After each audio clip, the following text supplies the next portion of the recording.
കുറച്ച് മാസങ്ങൾക്ക് മുമ്പായിരുന്നു ജാസ്മിനും അതുപോലെ തന്നെ ഗബ്രിയും ഉണ്ടെങ്കിൽ വേർപിരിഞ്ഞു എന്നുള്ളൊരു കാര്യം വെളിയിൽ വന്നിട്ടുണ്ടായിരുന്നു.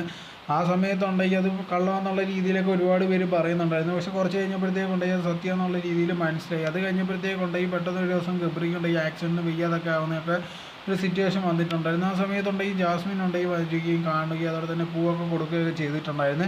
അത് ഫ്രണ്ട് എന്നുള്ള രീതിയിലായിരുന്നു ജാസ്മിനൊക്കെ പറഞ്ഞിട്ടുണ്ടായിരുന്നു. പക്ഷേ ആ സമയത്തുണ്ടെങ്കിൽ ഒരുപാട് പേര് പറഞ്ഞൊരു കാര്യം എന്ന് പറഞ്ഞാൽ ഇതൊക്കെ ചുമ്മാതാണ്, ഇവരിപ്പോൾ ഒരു റിലേഷൻഷിപ്പിലാണെന്നുള്ള രീതിയിലൊക്കെ പറഞ്ഞിട്ടുണ്ടായിരുന്നു. അങ്ങനെ ഇരിക്കുമ്പോഴാണ് ഇപ്പോൾ ലേറ്റസ്റ്റ് ആയിട്ടുണ്ടെങ്കിൽ ഗബ്രി ഉണ്ടെങ്കിൽ ഒരു ഇൻ്റർവ്യൂവിലൊക്കെ വന്നിട്ടുണ്ടായിരുന്നു. ഒരു പ്രൊമോഷൻ്റെ ഭാഗമായിട്ട് നമ്മൾ ഷൈൻ ടൗൺ ചാക്കയോടൊക്കെ ആയിരുന്നു വന്നിട്ടുണ്ടായിരുന്നു. ആ സമയത്ത് റിലേഷൻഷിപ്പിനെ കുറിച്ചുള്ള കാര്യം ചോദിക്കുമ്പോഴത്തേക്ക് ഷൈൻ പറയുന്നുണ്ട് ലിവിങ് ടുഗദർ അല്ലേ എന്നുള്ള രീതിയിൽ ചോദിക്കുന്നുണ്ട്.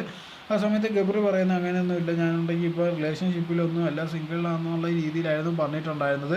സോ ഇതിൽ നിന്ന് മനസ്സിലാക്കാൻ സാധിക്കുന്ന ഇതാണെങ്കിൽ ഇപ്പോൾ ഉണ്ടെങ്കിൽ ജാസ്മിനായിട്ട് പ്രത്യേകിച്ച് ഒരു ബന്ധമില്ല, അവരെല്ലാം അടിച്ചു പിരിഞ്ഞു അല്ലെങ്കിൽ ഇപ്പോൾ ഒരു ബന്ധമില്ലെന്നുള്ള രീതിയിലായിരുന്നു. ഇത് അറിഞ്ഞപ്പോഴത്തേക്ക് ഒരുപാട് പേര് വന്നിട്ട് അന്നേ ഉണ്ടെങ്കിൽ ഇവൻ്റെ അടുത്ത് പറഞ്ഞതാണ് ഇതെനിക്ക് ജാസ്മിൻ ഇട്ടിട്ട് പോകും എന്നുള്ള രീതിയിലൊക്കെ. പക്ഷേ അവനുണ്ടെങ്കിൽ നിന്നു, ഇപ്പോൾ ഉണ്ടെങ്കിൽ അവൾ പോയെന്നുള്ള രീതിയിലൊക്കെ ഒരുപാട് പേരുണ്ടെങ്കിൽ കമൻറ്റ് ഇടാൻ തുടങ്ങിയിട്ടുണ്ട്.